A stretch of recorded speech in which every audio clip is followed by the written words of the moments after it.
to aid their fellow Texans in harm's way during a time such as a hurricane. Let me give you a timeline of what we're dealing with and then make some very important update points. Our best assessments as we stand right now is that the hurricane is going to be quite severe, very powerful winds with a strong impact that I'll tell you more about shortly. The key, however, that I want to make right now is that for the areas in southeast Texas that will be closest to the point where the hurricane will come across the shoreline, people still have only about 5 hours to evacuate. There have been reports from local county judges as well as other local officials raising concern. Regions where the hurricane may be coming across the shore about the number of people who have not yet evacuated. And the concern is that maybe the people in those areas are not fully aware about the severe danger that people are facing where the hurricane will come across the shoreline. We anticipate the onset of the tropical storm force winds to hit Texas around 7 p.m. tonight, and then landfall of Laura should occur around 1 a.m. tonight, and people in that area will be dealing with the ravages of that storm for about a few more hours, but we do anticipate the storm being out of Texas by tomorrow night. Beginning about 9 a.m. tomorrow morning, we will begin the process of going in and going through rescues. But it's important for people to know that from about 7 p.m. tonight until about 9 a.m. in the morning, it will be a little bit of a lockdown time period for the ability of rescuers and aiders to get in and to provide support for anybody in the local regions. And so we urge everybody who may be in harm's way to take these few last hours to get out of harm's way. And it may only be a day or two that you are required to be out of harm's way. But because of the power of this storm, if you are unable or do not get out of harm's way, the reality is for almost a 24-hour time period, there will be ability for rescuers or aiders to get in and assist you in any way. So as I said, we do expect landfall around midnight.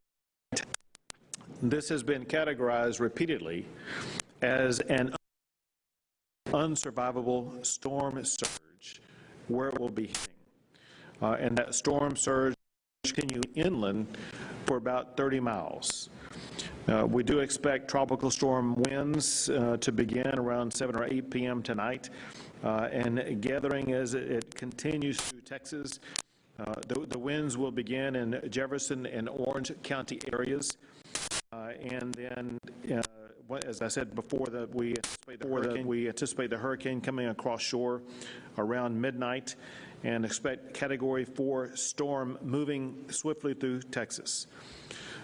Understand this, and that is that people will see a cone area of where the hurricane cone is expected to move through Texas and Louisiana.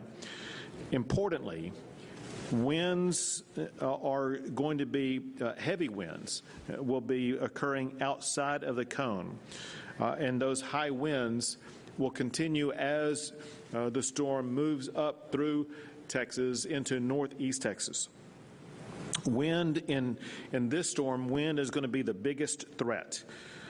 Tropical storm winds are likely to occur as far north as Longview. Storm surge is also a big problem, with 10 to 15 feet storm surge around the Jefferson County area. We should expect some flash floods in various regions where the storm will be going through, and those flash floods could spill into rivers, and the rivers could overflow. The storm should exit the state by midnight tomorrow, Going back to the rivers, the one river that we do anticipate having the greatest challenges is the Sabine River. The Sabine River in the past, and we expect this time also, could spill over into areas around Orange as well as Deweyville. And people in those areas need to be aware of the high probability of facing high water. We do expect power outages in the areas hardest hit. I want to make a very important point about something that we have experienced in the past that's caused the loss of life that people may be unaware of. If you lose power, it's very important that you do not bring your generators inside a home. That can lead to carbon monoxide poisoning. You need to leave those generators outside of your home. A couple of updates. First, a recap that I'm going to add to this recap. On Sunday, I declared a disaster in 23 counties. On Monday, the President granted an emergency declaration for these counties. Yesterday, I added 3 counties to the declaration. And yesterday, I also asked the President to grant Texas's request for Category B assistance, and he granted that request yesterday. Today, I added 3 more counties to the disaster declaration: Camp, Ellis, and Tarrant counties. The reason why Ellis and Tarrant are added is because they are serving as sheltering locations.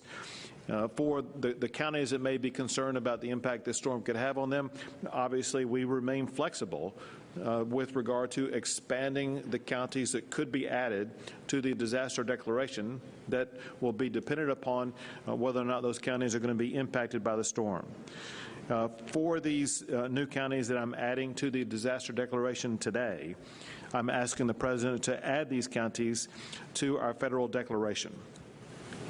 Some updates with regard to the assets that we have already deployed.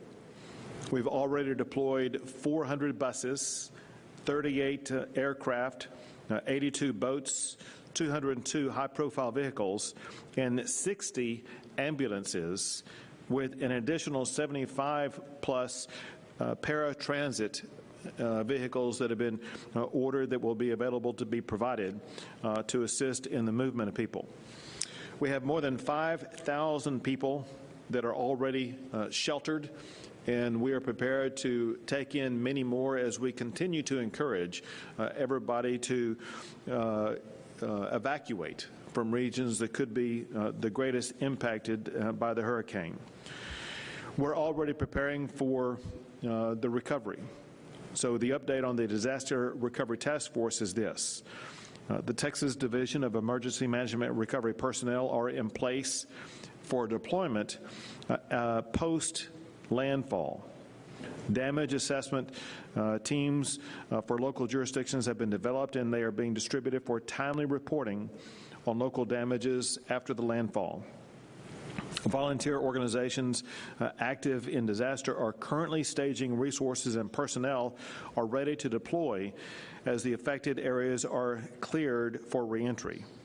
And we have developed and distributed an online platform for disaster survivors to request assistance and provide their damage information.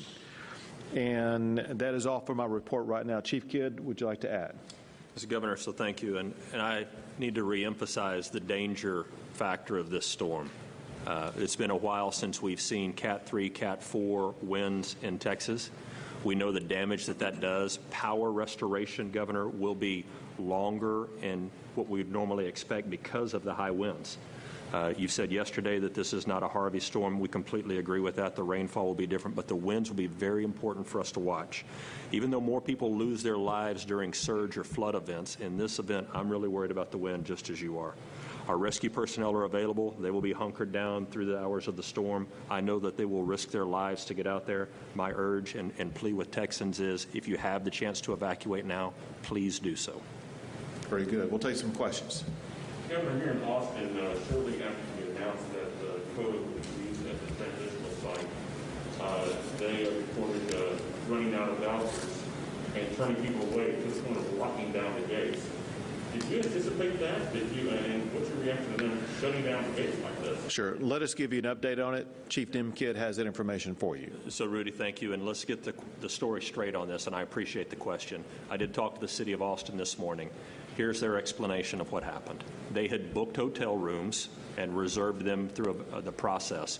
But because we have been asking people to evacuate, some people went straight to hotel rooms. So while we had believed that we had rooms reserved, those rooms were being filled up by other people that were evacuating. At 5 o'clock this morning, City of Austin shut down COTA. They reopened at 10 a.m. this morning. And if we have to open up the convention center here, we've already talked to them about having a place to temporarily put people until we stabilize out the local hotel rooms. Now, we're also using hotels in Hayes County and in Williamson County, and we'll probably be pushing some up into Bell County as well. So there are still plenty of hotel rooms available. This is trying to balance out the load right now of regular people driving their own cars and reserving hotels, as well as those that we are trying to work on people coming to us for locations. So we'll get this balanced out. We will have plenty of places. For instance, in Dallas, they're only at 39% occupancy right now. There are plenty of hotel rooms across the state of Texas, and we're just going to keep load balancing this out as we get people out of harm's way. But they locked the gates, and people are still coming and being told to come, and with no explanation other than just keep on moving down the road. That couldn't have been the plan, and I don't need to be one quarterback in here in 2020. Yep. Is this a lesson learned that don't lock the gates, just use it as what they're doing now? So rest stop and figure it out. Yeah, and Rudy, and we'll keep talking to them for the decisions that they made, and they've been great partners to us. We're not going to bash the partners right now. The cities that are helping us with evacuees are doing great work, and we're going to continue to support them as much as we can. Thank you.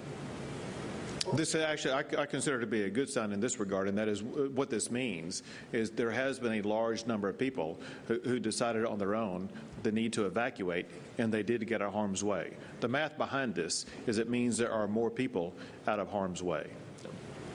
Go ahead. Are we going to see contraflow traffic? If so, when? Sure.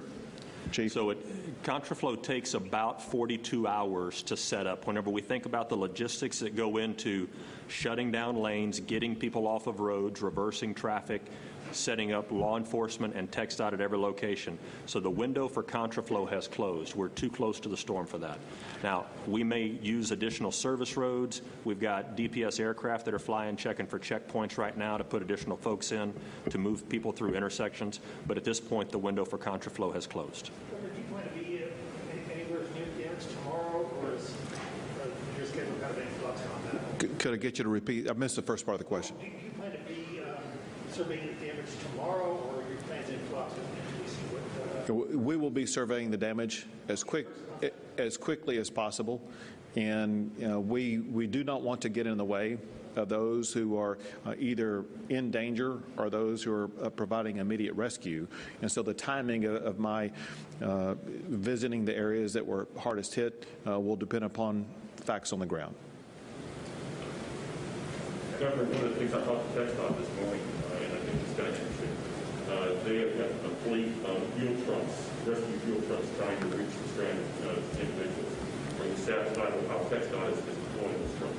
TxDOT's been doing a fabulous job, both with regard to deploying those vehicles as well as making strategies such as waiving tolls on the people who are trying to evacuate, as well as assisting with making sure that the roadways will be as cleared as possible. So TxDOT has been very aggressive in responding to this hurricane.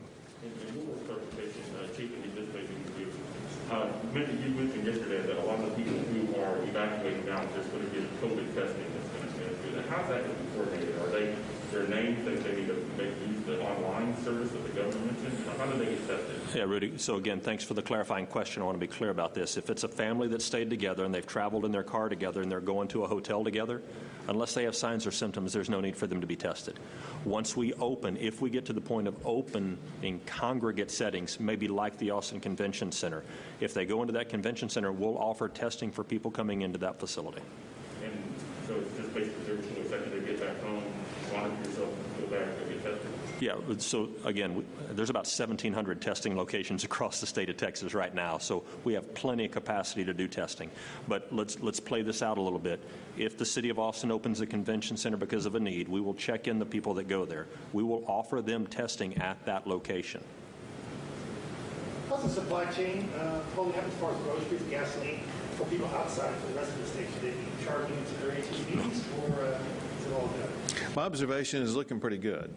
This is the type of event where most Texans have taken it very seriously, and they're realizing the necessity to respond as well as to obtain the supplies they need. But our local providers have done a great job of making sure their supply chain is open.